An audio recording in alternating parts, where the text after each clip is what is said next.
Okay. No, you're I right. thought I was going to be. I thought I was going to be unique. Yeah, no, right. Anyway, Why am I struggling to get this screen small? Just 2 seconds, coach. Just 2 seconds. yeah. Okay, because I need to put this here. Okay.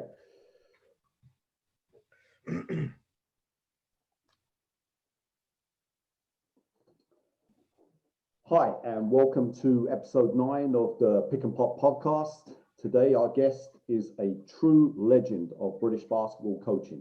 In a career spanning over 4 decades at the highest levels of the game, his influence on past and present players and coaches is immense. A true coach's coach and someone that has been at the forefront of coach education and development in the UK. Please welcome Coach Mark Dunning. Hey there, Tony. Thanks for having me. Let's shoot the breeze a little bit. Yeah, absolutely. So, of course, in full disclosure to the people listening, you've not only influenced so many coaches, so many players, but you were literally, there from the first day that I started coaching. Not quite, but literally within the first year or so, and have been my mentor, for over 30 years now, and friend. And obviously that, I have so much respect and understanding of what your background has been, but I think we really need to explain to the viewers and to the people that listen, exactly, how you got involved in coaching and where this passion and love of the game of basketball came from, and how that influences and it inspires other people that you have met, throughout your career. So I think that the first question, of course, comes, like I always do: how did you get involved in basketball, and then how did that filter? Because I know it was pretty quickly how it filters into your first coaching experiences. Well, I appreciate all the kind words, Coach. I first got involved, like a lot of your guests already who have been on the podcast, via school. So I started playing around 11 years old, and it was due to actually a teacher that we had who had taught in the States and obviously picked up a certain amount of knowledge, or certainly a liking of the game over there. Then he came to teach at our school and wanted to introduce it. And I always, when I knew I was going to obviously have this as the first question, I think back, and our PE teacher at the time probably, I don't know, would never have introduced the game of basketball to us. Who knows? So this was an academic teacher who just happened to have an interest in the game.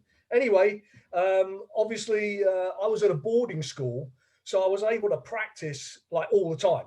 So you can imagine, we had access to the gym, and sport was after education, of course, was a huge thing for us. So the years went on, and I obviously became a lot better at the game from a playing standpoint, and became really enthused in it. I was still doing all the other sports as one does at school, and by the time I got to the sixth form, sort of what was these days year 12 and 13, I guess.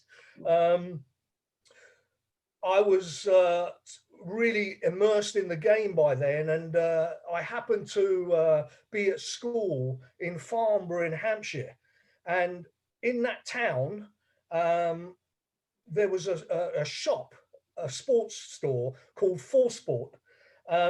Now, this was the only shop in the whole country at that time. We're talking in the 60s and early 70s here, that did the remotest thing to do with basketball. So you might find, one pair of canvas Ruckanor basketball shoes and a plastic basketball or something like that.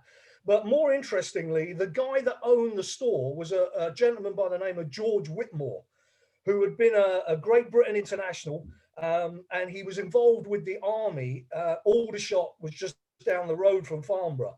So there was a link there. And of course, they started, it was around that time, they started importing the old canvas Chuck Taylor Converse, and you could only get them in white at that time, and then they started bringing in the colors, and so we were in there all the time buying anything that they brought in from the States. So of course, because it was the only place where you could get anything, there was people coming in from all over the country to do with basketball, were picking up stuff for their teams and what have you. So they started doing uniforms and things like that. So I was able to kind of interact with basketball people at that time. And George was a great influence, and he would be in there occasionally, and we talk basketball.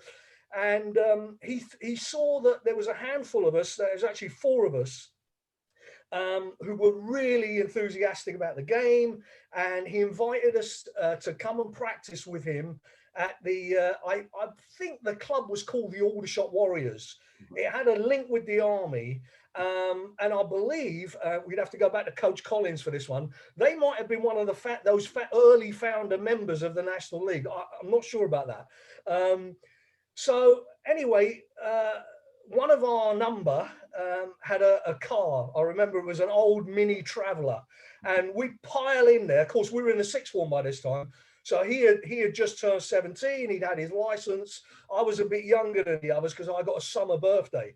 But anyway, we pile in the car and we go there at least twice a week to practice in a proper club situation. Bear in mind, we were still at school.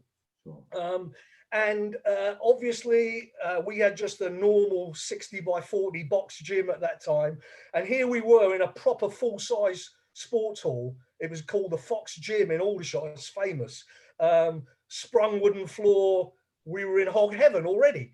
So, of course, we were getting more and more involved in the game.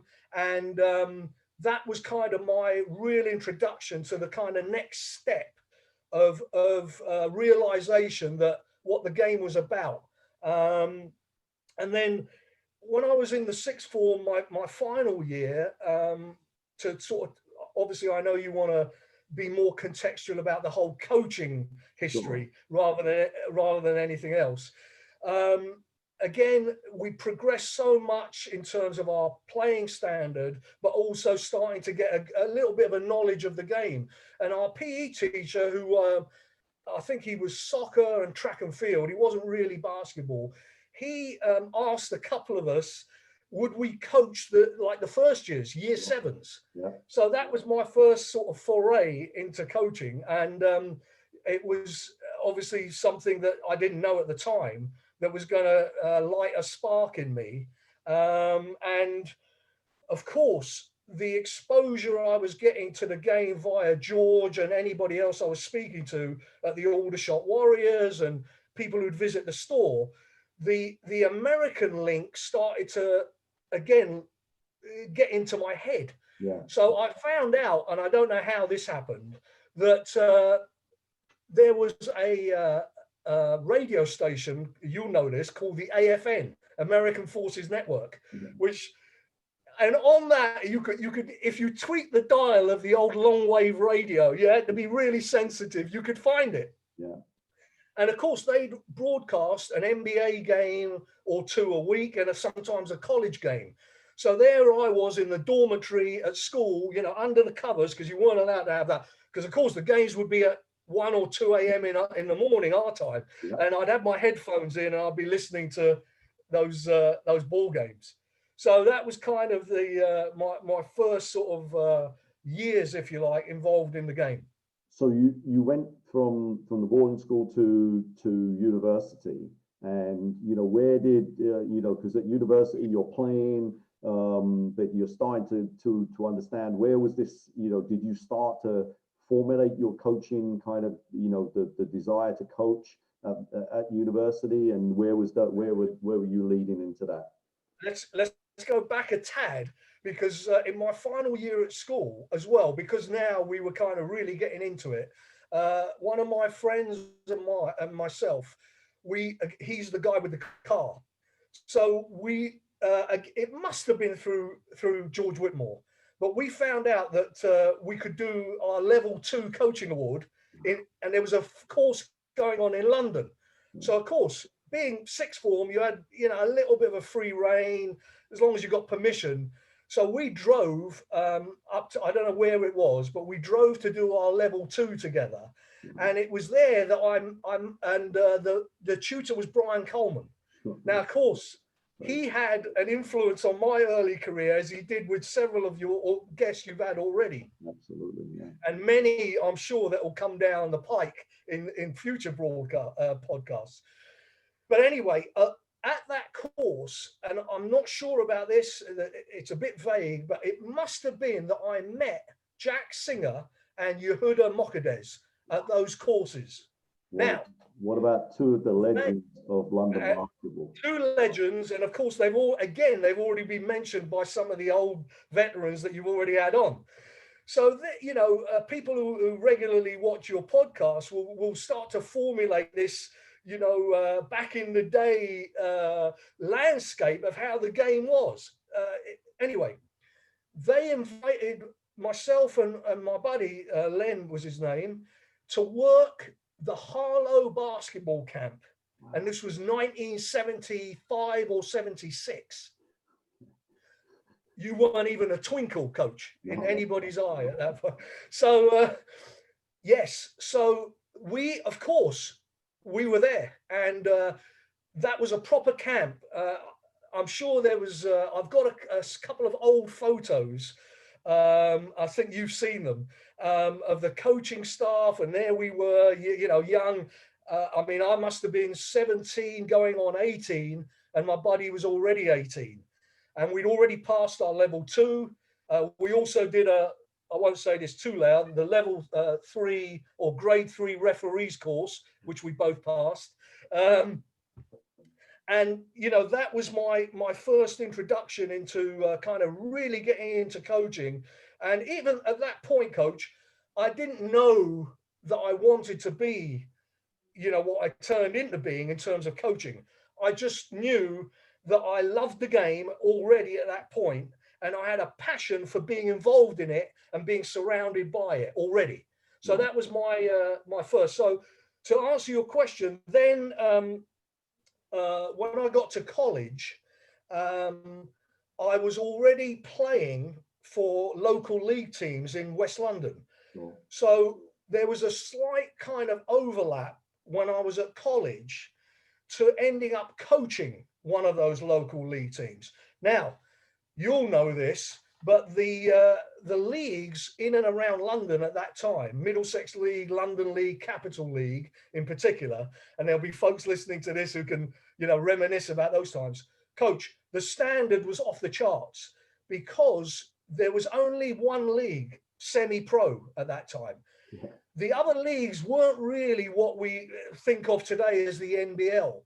So these London leagues, were kind of the next level of basketball. And I'm telling you, the standard of players, some of the coaches that were coaching in those leagues, again, was awesome for me, because here I didn't really have a clue what I was doing, but I knew that, I loved the game. I had a passion for the game, and that kind of, filtered through to the players and the admin of this club. And they thought, would you like to coach? So I said, yeah. So we were all over the place in those leagues. We played in all three, plus college. Man, it was unbelievable. Luckily I had just a little bit of time that I was able to devote to my degree. I was at a teacher training college, as you know, and was training to be a PE teacher, which I ended up doing. But to bring it back to the coaching journey, my final year at college, the lecturer who was our coach, and we'd won the British College Championships the year before, so we had a really good team, everybody coming back, no coach. So the guys asked myself and another guy, would we be player coaches? Because we couldn't let that team go down the tubes. It was too good. And we were the defending champs. So we said yes. And again, that took it to a slightly next step as well for me in terms of, the coaching and seeing, I'm actually getting interested in this now. So that was you alluded to the college situation. So that was the story. Right. Okay. And then what was the like this next stage